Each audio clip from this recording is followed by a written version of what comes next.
Good afternoon. You're welcome to the Handshake. This episode is looking at blog 6 written by Dr. Dahi Omolaku, AI Singularity and Differently Abled Students, Transforming Education to Ensure Equity of Opportunity in the Age of Intelligent Machines. This week, my invitation is different. My invitation is to you, my listeners and followers. I ask you, read the blog. Join the conversation now.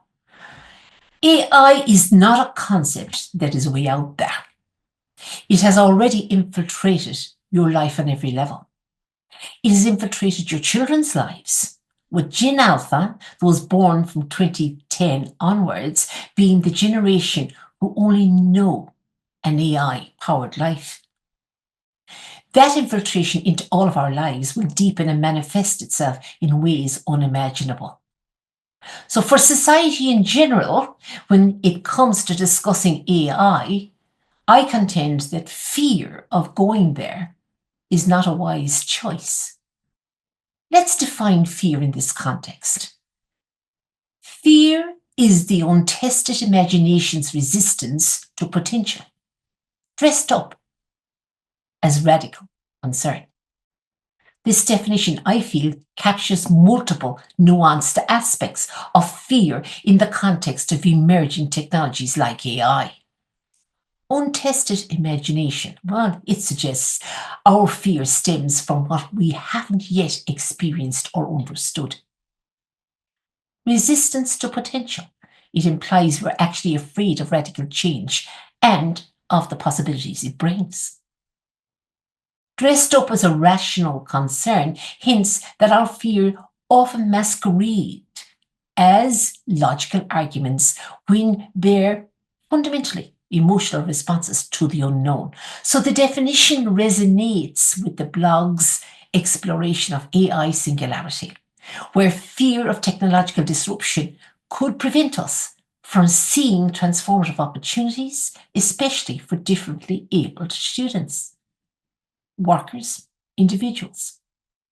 The quote suggests that fear is less about the technology itself and more about our psychological barriers to embracing unprecedented change, a theme strongly echoed in the blog's discussion of AI's potential to revolutionize education and educational inclusivity. Going with the flow in the belief that it's going to happen anyway, again, I believe is foolhardy and comes with a high price tag, one which future generations will pay. Awareness and understanding ensure you keep abreast and know what legacy you as an individual and we as a collective are leaving our young. Knowledge is key to enjoying the benefits of AI, to understanding the cost-benefit equation and limiting the price humanity pays in terms of future trade-offs and challenges to our connectedness, encapsulated here in the metaphor of the handshake. So in looking at each of these blogs as part of my endeavors with the handshake, we've looked at the elephant in the room.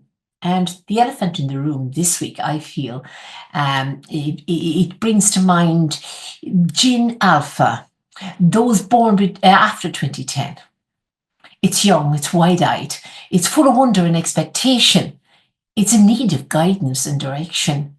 It's open-minded and malleable. Vulnerability, I feel, underlies that look of wonder and expectation.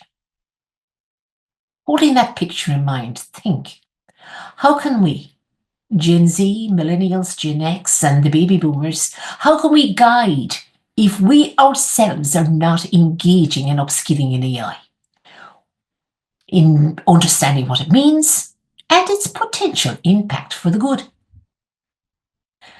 Now, at the outset, I feel I must clarify the notion of differently abled students, as opposed to the neurodivergent, disabled, or those with special needs. Differently abled students, it's a term emphasizing individual strengths and capacities and capabilities rather than limitations. It focuses on what a person can do instead of what they cannot do. It aims to promote a positive, empowering perspective. And finally, it suggests that everyone has unique abilities, just as expressed in different ways.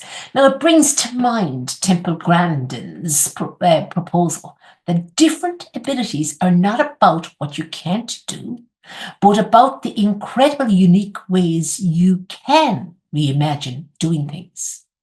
Every mind has its own genius, its own path of brilliance that defies conventional expectations. Now, who is Temple Grandin, you might ask?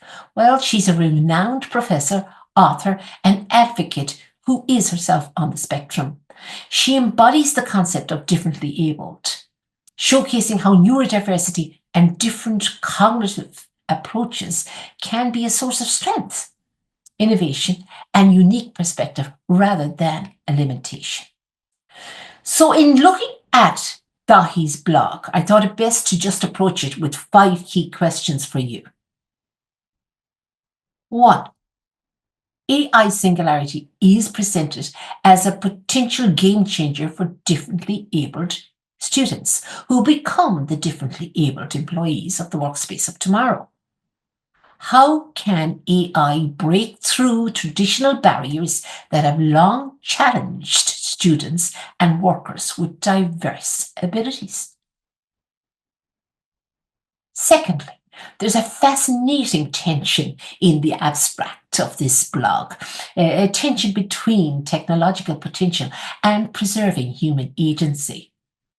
How do we strike a balance where AI empowers rather than replaces human educational interaction, especially for differently abled students? I extend that to ask you, how might this then translate into the workplace of the future? Number 3, the blog emphasizes ethical oversight in AI integration. What do employers or educators see as the most ethical considerations when implementing AI technologies for employees or students in general, and specifically for those who are differently abled? Fourthly, the blog mentions systemic barriers for the differently abled students and analyzes how AI can potentially transform those long entrenched challenges such as physical infrastructure barriers, curriculum and pedagogical barriers, social and attitudinal barriers, and technological exclusion. And finally, number 5, the blog concludes with a counter-argument about human agency. What should concern us most about over-reliance on AI in educational contexts, particularly for students with diverse abilities? I ask you, how might this over-reliance then translate into the workforce of tomorrow? Well, that's just an overview of the blog as presented. I'm taking it a step further. Whether you are an employer, a parent, or an educator, or a combination, you must update and join the conversation. I invite you to think about the following key questions and to start debating in the comments section. Number 1, I have 10 key questions I'm going to ask you. Number 1, preparing the workforce of tomorrow. How can businesses today advocate for and invest in AI-driven educational systems that prepare differently abled students to be skilled, innovative, and adaptive workers of tomorrow? What role should corporate leaders play in shaping this future talent pipeline? My second question, AI and workplace inclusivity. With AI poised to revolutionize education, what parallels can be drawn between inclusive classroom practices and creating equitable workplaces for differently abled employees? How can companies leverage these lessons to design more accessible work environments? Number 3, bridging the education to work gap. And I hope these questions are causing you as employers to think differently in relation to education, the education system, and the workers you receive in to your workplace. What specific collaborations between education and industry could ensure that the AI-driven skills developed in schools for differently abled students seamlessly translate and transfer into workplace competencies? Question number 4, the ethics of employability. As ethical AI adoption in education equips differently abled students with enhanced abilities, how should corporations adapt their hiring practices to embrace these emerging skills while ensuring fairness and equity in the workplace? Question number 5, innovation through diversity. AI technologies are personalizing learning for differently abled students. Now, how can businesses harness this diversity of thought, creativity, and problem solving in their future workforce to drive innovation and gain a competitive edge? Question number 6, future-proofing corporate leadership. As AI transforms learning for differently abled students, what changes should CEOs and directors implement today to future-proof their organizations against a talent shortfall caused by excluding these highly skilled individuals from their workplace in the first instance? Question number 7, corporate social responsibility meets strategic planning. What role should corporate social responsibility, CSR initiatives, play in supporting AI-driven education for differently abled students? And how can such initiatives align with long-term business goals like fostering a more inclusive and capable workforce? Question number 8, championing universal design across sectors. While universal design is a cornerstone of AI-driven inclusive education, so how can leaders ensure that the same principles are applied to workplace technologies, tools, and environments to create a seamless transition for differently abled students? Question number 9, AI ethics and talent equity. What steps can organizational leaders take to ensure the ethical use of AI in both education and workplace settings, so differently abled students and individuals are empowered rather than excluded by technological advances?